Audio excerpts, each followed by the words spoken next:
Well, there are sure signs that the crypto winter may be thawing as prices have kind of been on a tear over the past week. Now, Bitcoin earlier today breached the $24,000 ceiling. Right now, it's just slightly below that. It's getting a 0.5% gain here. We're at 23,594. It's seen gains of about 20% over the past 7 days. Ether was higher earlier. Right now, it is slightly down 1.25%. But Ether's had even bigger gains on the week, up 44%.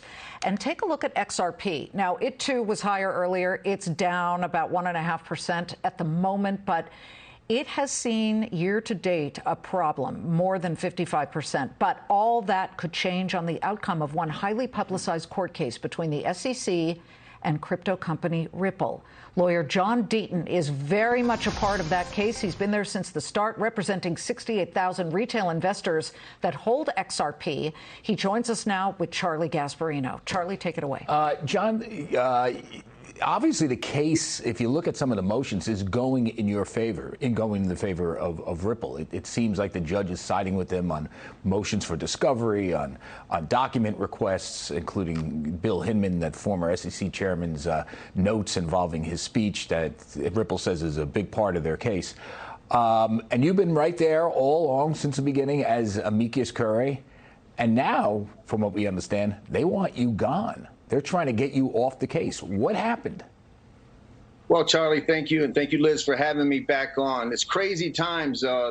They're reasserting that things that they've already asked to the judge. I made a YouTube video where I did a satirical mock cross-examination of former Chairman Clayton, and I infused scenes from My Cousin Vinny, and I tweeted a few things that were harsh criticism, and they told the judge that I shouldn't be granted amicus status because of that. She rejected those views, granted me amicus status, and lo and behold, now they're arguing that I should be thrown off the case. Right. Well, just so you know, I'm not saying I agree. I'm not saying I agree with them, but they described you as violent. I know you were a Marine, but you don't look that violent. But they said you said you wanted. There was one thing where you satirically suggested you would smack Jay Clayton, the former SEC chair, in the face. And there was what was the other one? It was the video of the mock video of Clayton, and also that you mentioned a witness for the SEC. Obviously, these are you were kidding around, right? I mean, just get that off the table. Yeah, it was a mock cross-examination of Jay Clayton, satirical, exaggerated. For example, Charlie, Liz, I had a time where in the My Cousin Vinny movie, the judge says to Joe Pesci, "Are you on drugs?" And I remember that. I respond to the judge, pretending, "No, Judge, I don't use drugs, but maybe I'll need them soon." They claim that I promoted drug use. They literally argued that nonsense. The judge rejected all of this. Well, you're losing. They are losing the case. This is, by the way, Liz threatens to kill me every day. So, and I'm still here, right? Which I'm doing something wrong, John.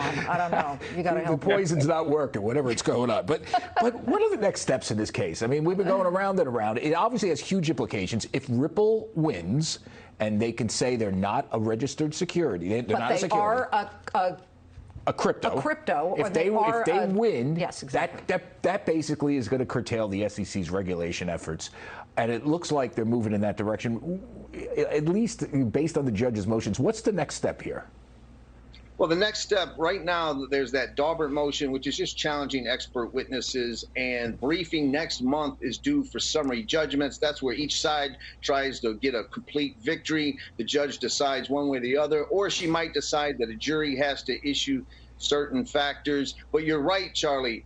A lot is at stake because the SEC has come out and argued that the token itself, not just the way Ripple sells it, but that if anyone in the United States sells XRP, they're violating Section 5. So if the SEC were to get its way and deem XRP a security, the token itself, then every altcoin on the market, including Ethereum, would be in play for the SEC to get their hands on this asset class. I know, that's what I'm saying. This has huge ramifications.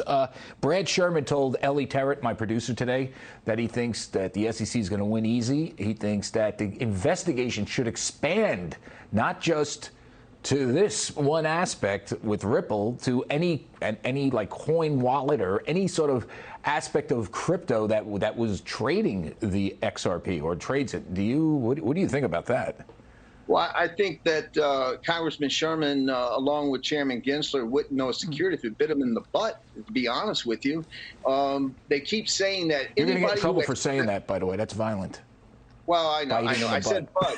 So they're going to tweet that. Hey, think about this, Charlie. There is taxpayer dollars are being spent for someone to shadow everything I do and read every tweet I make. And if I may say for you and Liz, I want to quote someone very important who said, quote, the SEC's litigation tactics suggest that the SEC is adopting its legal positions to further its desired goal and not out of the faithful allegiance of the law. Charlie, Liz, you know who said that? That's not a John Deaton tweet. That's Judge Sarah Netburn saying it in an opinion. Well, Liz has a question for you. John, my question involves, obviously, XRP has continued, well, let's say Ripple has continued to forge ahead. In fact, they've got a pretty decent overseas business, don't they now? So they're legit overseas. Is there any way to somehow split the difference? I mean, if the SEC suddenly says you guys are a security and not a currency, and that becomes a disaster here in the U.S., can they still continue to do business and make profits overseas? Oh, absolutely. 95% of what Brad Garlinghouse said of XRP sales are outside the United States. And Liz, that's a great question because there's an easy win for everyone in this case. The SEC could reach a settlement with Ripple and say that early sales, when the ecosystem was at its infancy, that those sales constituted a security, but that today's XRP, it's been deemed a non-security in Singapore, Switzerland, United Arab Emirates, and many other jurisdictions. It's only in the United States being held up, and so then they'll survive. Let me just ask this, John, sort of broadening the discussion here. We were higher for most of the big name cryptos, but then there was a headline that hit earlier, just a couple of hours ago, that Peter Thiel-backed crypto company had gone bankrupt. So now you've got Celsius. You've got this one. And it makes you wonder if the SEC looks at this and is painting everybody with the same ugly brush. Well, they are, but you know what there are, and let me make it clear, there are pump and dump schemes, there are fraud that's going on in any industry, including the crypto industry. But what you have is a few of these players who are using highly leveraged strategies, and the house of cards are falling. But you cannot paint an entire industry with the broad brush. Liz, I went on record to say I believe Gary Gensler is going to sue an exchange, whether it's Coinbase or Binance or another exchange in the United States by the end of the year. Okay. And what's your timetable for when they decide your fate on this thing? Well, the judge, I have until Monday to give my response to the SEC asking that I be thrown out of the case and the amicus status to be revoked. I'll answer that on Monday, and then hopefully the judge within a week will give a decision. That's great. All right, we got to end it there. John, thank you. John, thank you so much. And Charlie, thank you.